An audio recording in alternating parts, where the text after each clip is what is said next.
2.5 billion obsidian, all placed in survival Minecraft. It is the largest work of art ever constructed on the oldest anarchy server in Minecraft.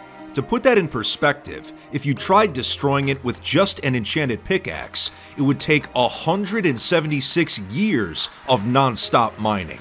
All of the other obsidian artworks created over the years can be found in just a small section of this massive build. A group of players secretly came together to solve a problem. How do you create something so massive from a logistical standpoint while also keeping it hidden from griefers?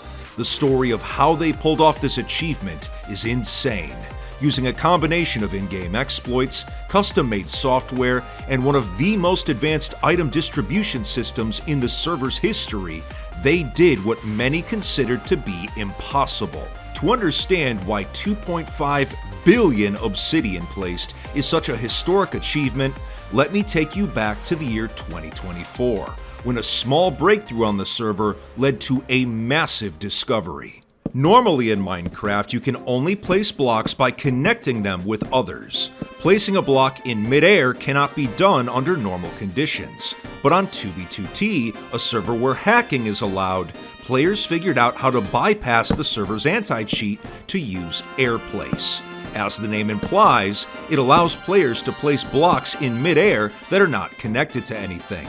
It was initially used by the PvP community for midair crystal combat, but upon closer inspection, it was far more powerful.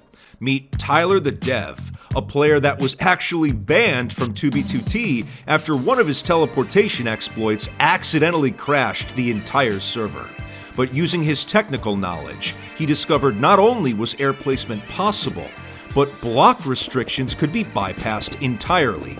This meant you could place 30 blocks per second in midair without getting kicked from the server. This could be extremely powerful, especially if it were to be used like a printer to create builds or works of art. Tyler and his friend EastAlpha would go on to form a group on the server called the Devs that specialized in using exploits in new and creative ways. And using this discovery, they wanted to create something that would cement the group's legacy on the server. They wanted to set the record for the largest build ever created. EastAlpha began planning the structure in February of 2025. The idea was to create the group's logo out of billions of obsidian and have it stretch across vast regions of the server. Since this concept had been done countless times in the past, the build would have to completely dwarf all others in comparison. So the bold decision was made to have all previous obsidian builds fit inside the lens of the new logo. This would be the best way to make a statement and prove what the group was truly capable of. It was time to begin. The project would have 9 trusted members that would each contribute in their own way. The first priority was securing the materials. Gathering billions of obsidian the traditional way would take actual centuries, so obsidian farms were utilized instead. This is a small-scale version of what the devs used on 2b2t.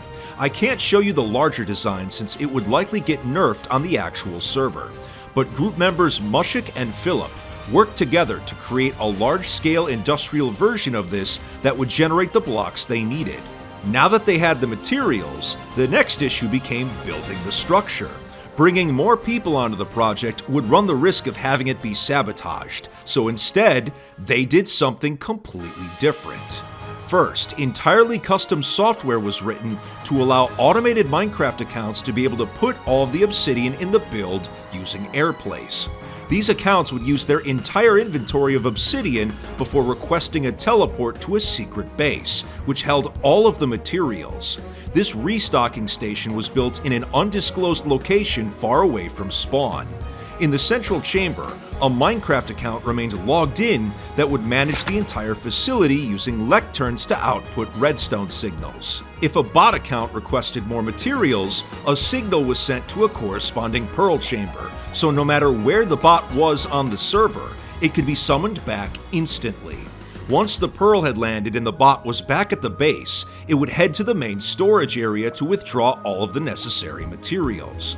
Once it had everything, it would return to the chamber, set a new ender pearl, and then use the /kill command to return to a respawn point close to its original location. Based on how far away the bed was, the accounts were programmed to elytra bounce back to where they had been working.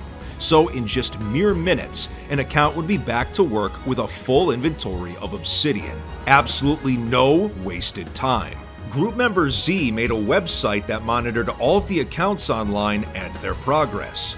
Bot location was displayed using green and red dots to show whether the accounts were online or not. Whenever a bot would encounter another player in render distance, their Minecraft skin was displayed at the location of the encounter. This allowed them to predict where potential griefing could occur, so specific accounts could be teleported out if things became too dangerous. On the side, the total progress of the obsidian placement was tracked, letting everyone know if things were on schedule or not. I can't stress enough just how mind-blowing and impressive this system actually is. By June of 2025, the system was fully operational on Tooie. There were still some bumps in the road though. Early on in the project, aggressive mobs would attack the bots, so crying obsidian was evenly spread throughout the build to provide some light. This would keep mob spawning to a minimum and allowed greater efficiency. Over 36 million crying obsidian would be needed for the entire logo, which once again was obtained through an item farm that I cannot show you. But by this point, the logo was becoming so large that it was causing some interesting side effects on the ground below. During construction, the group discovered many different intact bases that would now be covered in total darkness. So while it technically wasn't griefing, these base owners learned a valuable lesson about why air rights are so important in real estate.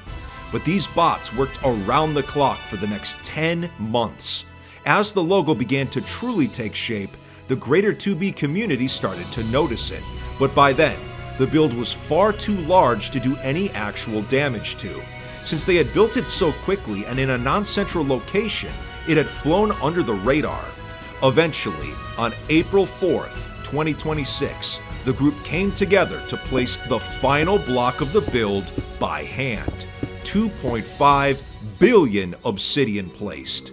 Let me make a comparison. 11 years ago, I remember watching Wrath Outpost being built near spawn, which was considered the original obsidian megastructure on Tooie.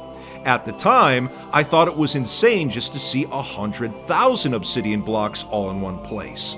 Over a decade later, the amount of obsidian in the dev's logo could build 25,000 Wrath Outposts. Through sheer logistics and brainpower, the devs had left a permanent mark on the server. To watch Tooie players continuing to push the server to the absolute limits has been incredible to witness. What the devs have accomplished here is something I never thought would be possible. Will their record ever be broken? Only time will tell, but if history is anything to go by, anything is possible.